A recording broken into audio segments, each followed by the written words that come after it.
Hi there, are you somebody who's been working on your rounded shoulders? They've been contributing to your poor posture and you're working to bring those shoulders a little bit further back? Well, if so, friend, then this video is for you.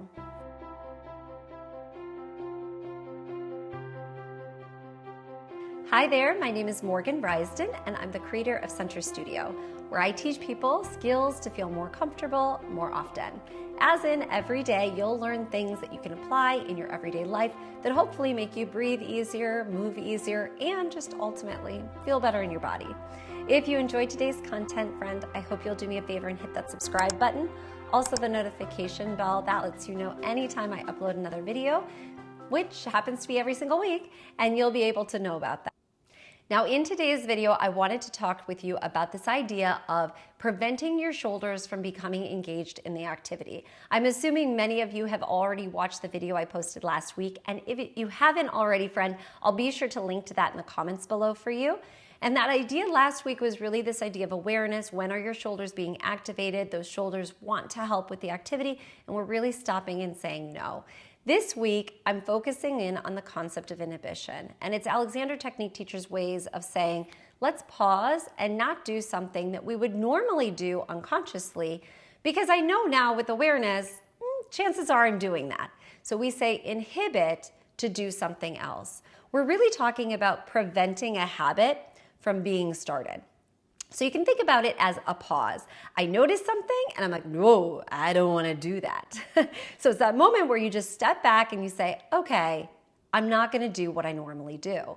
So for example, that might look like when we're talking about your rounded shoulders, that might look like you're going to wash a potato in your sink and you start to notice your shoulders are up. That's the awareness piece. You say, oh, I don't need to use my shoulders. Okay, and this week, Morgan talked to me about inhibition. Pausing and stopping my habit from taking over.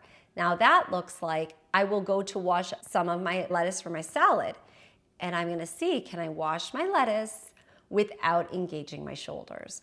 Now the shoulders want to come with, friend, but can you pause and say, I'm not gonna let the shoulders get activated? They want to, but I'm gonna pause and see if I can do this activity and not engage them.